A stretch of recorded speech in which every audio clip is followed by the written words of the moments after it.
April? This goes to Madam Secretary and Mr. Brennan. Focusing on the international issue, Yemen as well as Africa.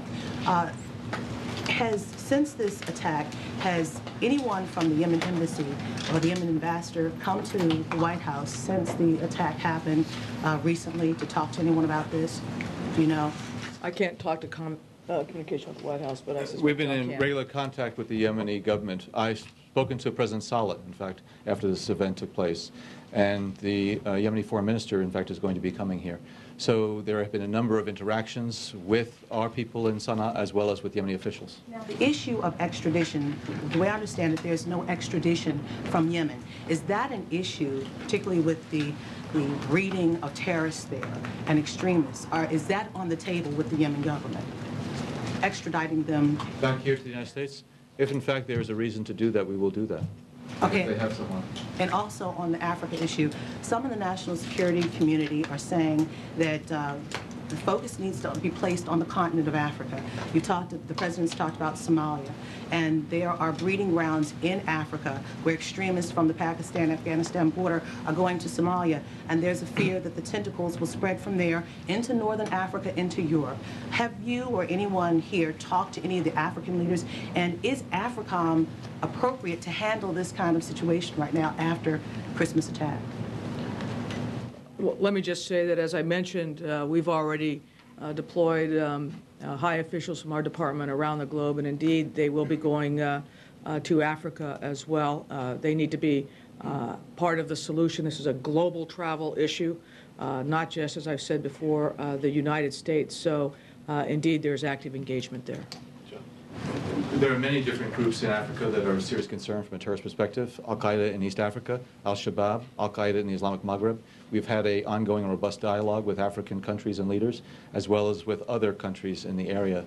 But we see that it is an area, in fact, that Al-Qaeda preys upon, that they particularly are looking in Africa for recruits. And this is something that we're very concerned about and following. More of a focus instead of just having AFRICOM particularly just handle this right now. AFRICOM is just one of many elements of the U.S. government as far as the Department of State and others who are engaging with African countries and leaders in a way to address this issue from the standpoint of both cooperation, security training, and assistance. Margaret? Thank you.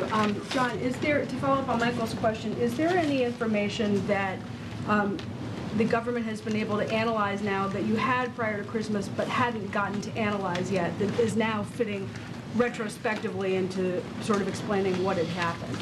There's a lot of information that's being reanalyzed and reevaluated in light of this, because any type of incident like this, it gives us new insight into methods, modus operandi, and other types of things.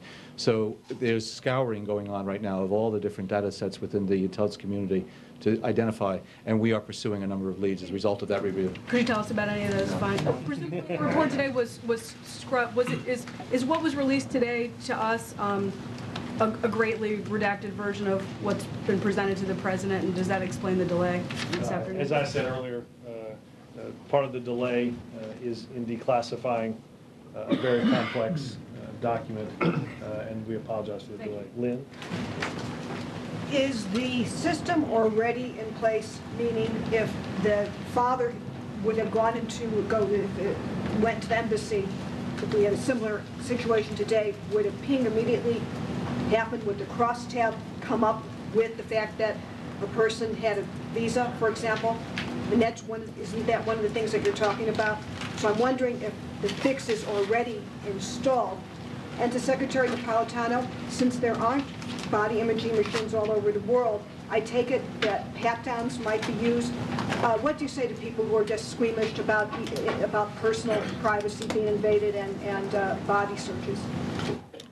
Well, obviously, as we move to strengthen security, we always have this balance to be struck with issues about personal privacy. Here in the United States, we train officers on how to properly conduct a pat-down. They do at other countries around the world as well. Part of the initiative that we are undertaking is to make sure that that kind of training and capacity is built in continents around the globe. But you are right. It is likely, in addition to the things I listed, that there will be increased use of pat-downs as well.